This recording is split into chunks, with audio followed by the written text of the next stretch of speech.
അസ്സലാമു അലൈക്കും. ബഹുമാന്യരായ അധ്യക്ഷരെ, ഉസ്താദുമാരെ, പ്രിയപ്പെട്ട സുഹൃത്തുക്കളെ, അസ്സലാമു അലൈക്കും. മനുഷ്യരെ ഒന്നിലാക്കുന്ന ഏറ്റവും വലിയ കാര്യമാണ് അറിവ്. അറിവുള്ളവർ സമൂഹത്തിൽ എന്നെന്നും ആദരിക്കപ്പെടുകയും ബഹുമാനിക്കപ്പെടുകയും ചെയ്യും. വിശുദ്ധ ഖുർആൻ ഇങ്ങനെ ചോദിക്കുന്നുണ്ട്: നിങ്ങളിൽ അറിവുള്ളവരും ഇല്ലാത്തവരും തുല്യരാണോ? ഏത് കാര്യത്തെക്കുറിച്ചും അറിവുണ്ടായിരിക്കുക എന്നത് വലിയ മഹത്വം തന്നെയാണ്. ആദം അലൈഹിസ്സലാമിനെ സൃഷ്ടിച്ച അള്ളാഹു അദ്ദേഹത്തിന് സർവ്വ വസ്തുക്കളുടെയും പേരുകൾ പഠിപ്പിച്ചു കൊടുത്തു എന്നും ഖുർആൻ പറയുന്നുണ്ട്.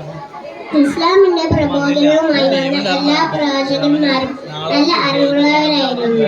അറിവുള്ളവർ സമൂഹത്തിൽ ഏറെ ആദരിക്കപ്പെടുന്നത് നാം കണ്ടിരിക്കും. ഒരു പണ്ഡിതനും ഒരു സാധാരണക്കാരനും യാത്ര ചെയ്യുന്നവരും സങ്കല്പിക്കുക. വഴി പണ്ഡിതന്റെ കൈ പിടിക്കാനും വിശേഷങ്ങൾ തിരക്കാനും ആളുകൾ തിരക്ക് കൂട്ടുന്നത് നമുക്ക് കാണാം. അറിയില്ലാത്ത ആളെ ആരും പരിഗണിക്കുന്നതായി കാണില്ല. അറിവുള്ളവർ മരണപ്പെട്ടു പോയാലും അവരെ കുറിച്ച് പറയാൻ ധാരാളം ആളുകൾ ഉണ്ടാവും. അറിയില്ലാത്തവൻ മരണപ്പെട്ടതോടെ ആളുകൾ മറന്നു പോകും. എന്തെങ്കിലും എങ്ങനെയെങ്കിലും പഠിച്ചത് കൊണ്ട് അറിവുണ്ടാകണമെന്നില്ല.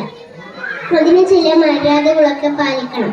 കാര്യഗൗരവത്തോടെ പഠിക്കുക, അതുമായി ബന്ധപ്പെട്ട കാര്യങ്ങളെ ബഹുമാനിക്കുക, പഠിച്ചതനുസരിച്ച് പ്രവർത്തിക്കുക, ഇവയെല്ലാം മുഖ്യമാണ്.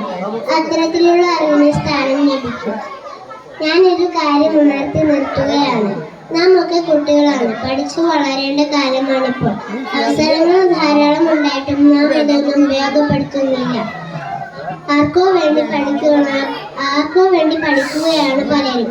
മഴക്കോറും പുസ്തക കണ്ണുരുട്ടുമെന്നൊക്കെ പഠിച്ചാണ് നമ്മിൽ പലരും പഠിക്കുന്നത്.